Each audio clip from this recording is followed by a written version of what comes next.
यंदा 1 फेब्रुवारी 2025 रोजी माघी गणेश जयंती हा दिवस साजरा केला जाणार आहे।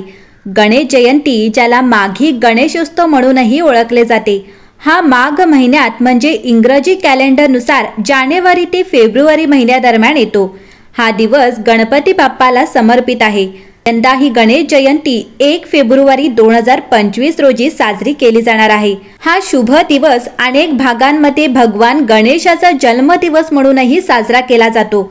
महाराष्ट्र आणि गोवा या सणाला तिलकुंड चतुर्थी किंवा तिलकुंड चौथ असेही म्हणतात आणि महाराष्ट्रातील गणपती भक्तांसाठी याला खूप महत्त्व आहे। पारंपरिक मराठी हिंदू चंद्र कॅलेंडरनुसार माघ महिन्यातील चंद्राच्या म्हणजे शुक्ल पक्ष मेनाच्या अवस्थेत चौथ्या दिवशी गणेश जयंती साजरी केली जाते। या दिवसाला वरद चतुर्थी आणि तिल चतुर्थी असेही म्हणतात। आता या गणेश चतुर्थीला तिलकुंड चतुर्थी असे का म्हणतात हे तुम्हाला माहिती आहे का? तर मकर संक्रांती ते रथसप्तमी या काळात तिळाचे महत्त्व अधिक असते, म्हणून या दरम्यान येणाऱ्या व्रतांची सांगड तिळाशी घातल्याचे निदर्शनास येते। मकर संक्रांती हा सण पौष महिन्यात येत असला तरी माघ मास सुरू होताच येणारी शुक्ल पक्षाची विनायक चतुर्थीला तिलकुंड चतुर्थी साजरी केली जाते। यंदा ही चतुर्थी 1 फेब्रुवारी 2025 रोजी साजरी केली जाणार आहे। शैक्षणिक यशासाठी आणि कुटुंबियांच्या सुख समृद्धीसाठी तिलकुंड चतुर्थीला गौरी आणि गणेशाची विशेष पूजा केली जाते। तिलकुंड चतुर्थीचं व्रत केल्यास वैवाहिक अडथळे दूर होतात। गणरायाला या दिवशी पांढरे तीळ वाहिल्याने तसेच तिळाचे लाडू नैवेद्य म्हणून अर्पण केल्याने मनातील सर्व मनोकामना पूर्ण होतात अशी भाविकांची श्रद्धा आहे।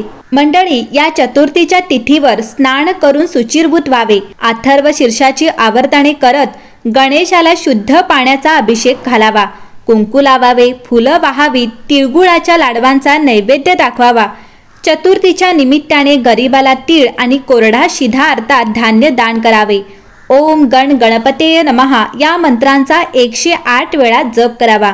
काही भाविक या तिथीला उपवास करतात आणि संकष्टीला चंद्रदर्शन घेऊन उपवास सोडतात, तसा हा उपवास चंद्रदर्शन घेऊन सोडतात।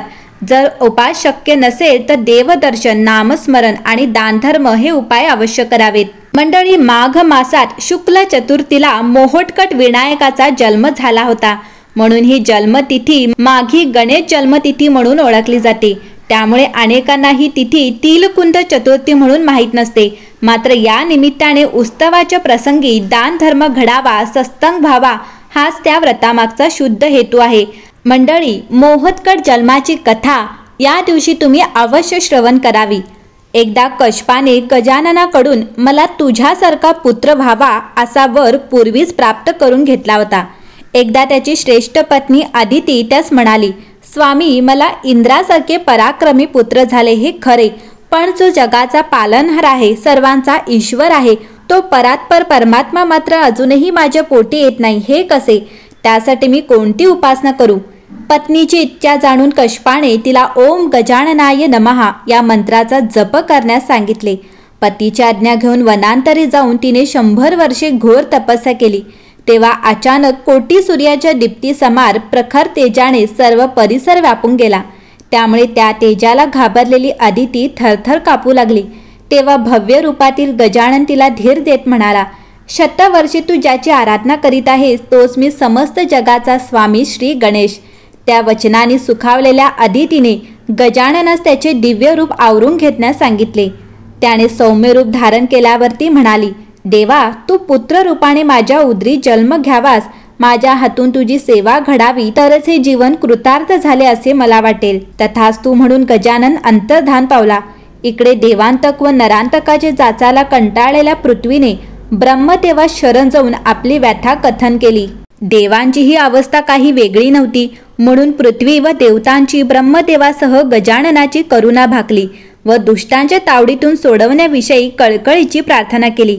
त्यावेळी आकाशवाणी झाली, देव हो, घाबरू नका। कश्यप पत्नी अदितीच्या उदरी जन्म घेऊन श्री गजानन सर्व दैत्यांचा संहार करील, तुम्ही निश्चित असा। अशातच काही काळ उलटल्यावर अदितीला गर्भ राहिला। प्रत्यक्ष परब्रह्मच उदरी येत आहे या विचाराने ती मोहरली। गर्भावस्थेचा कालावधी पूर्ण झाला आणि एका सुदिनी शुभ मुहूर्तावर अदितीने एका दिव्य, सुदृढ आणि नितांत सुंदर अशा बालकाला जन्म दिला। त्याच्याकडे पाहता क्षणी सर्वांचे डोळे दिपले. प्रसव वेदनाने थकलेल्या आदितीने त्याही परिस्थितीत मोठ्या कष्टाने डोळे किलकिले करून त्याकडे पाहिले. तेव्हा चतुर्भुज आणि गजवदन स्वरूपात दर्शन देतो तिला म्हणाला, आई, तुझी तपश्चर्या पूर्ण झाल्यावर तुला दिलेल्या वराच्या पूर्तीकरिता तुझा पुत्र होऊन मी प्रगटलो आहे. आदितीस अत्यानंद झाला. तिने पुन्हा निरखून पाहिले तेव्हा बालकरूप धारण केलेला गजानन रडू लागला. वात्सल्याने तिने त्या छातीशी घेतले, त्याला कुरवाळले. आनंदलेल्या कश्यपाने बालकाचे जातकादी कर्म करून 12व्या दिवशी थाटात बारसे करून त्याचे नाव मोहोटकट असे ठेवले आणि गजाननाच्या या जन्मदिवसापासूनच तिलकुंद चतुर्थी व्रत करण्याची प्रथा पडली. मंडळी, माघी गणेश जयंती ही मंदिरात किंवा जिथे गणपतीची स्थापित मूर्ती आहे तिथेच साजरी केली जाते. माघी गणेश जयंती मुख्यतः मंदिरात साजरी केली जाते. भाद्रपद महिन्यात आपण पार्थिव गणेश पूजन प्रत्येकाच्या घरी करत असतो, परंतु जशी रामनवमी, श्रीकृष्ण जयंती, नरसिंह जयंती तशी ही माघी श्री गणेश जयंती आहे. कश्यप आणि आदिती यांच्या पोटी जन्माला आलेल्या मोहोटकटाचा अवतार म्हणून ही गणेश जयंती साजरी केली जाते. मंडळी, श्री गणेश जेव्हा पृथ्वीवर प्रथम प्रगटले तो दिवस माघ शुक्ल चतुर्थीचा दिवस म्हणून या दिवशी गणेश जयंती साजरी केली जाते आणि म्हणून गणेश जयंती हा दिवस माघ महिन्यातील शुक्ल पक्षातील चतुर्थीला येतो. या दिवशी श्री गणेशाचा जन्मोत्सव साजरा केला जातो. 14 विद्या आणि 64 कलांचा अधिपती असलेला वरद विनायक या श्री गणेशाच्या रूपाच्या जयंतीचा उत्सव या दिवशी साजरा केला जातो. एरवी पांढरे तीळ उपवासाला चालत नाहीत, पण या दिवशी गणपतीला तिळाच्या लाडवाचा नैवेद्य दाखविला जातो. म्हणून प्रसाद म्हणून हे तिळाचे लाडू या दिवशी खायला परवानगी असते. या उत्सवाला माघी गणेश जयंती उत्सव असेही म्हणतात. या दिवशी गणपती अथर्व शीर्षाची आवर्तने केली जातात. भाद्रपद महिन्यातील गणेश चतुर्थीला जेवढे महत्त्व गणपतीच्या पूजेचे आहे तेवढेच महत्त्व या माघ महिन्यातील गणेश जयंती किंवा तिलकुंद चतुर्थीला आहे.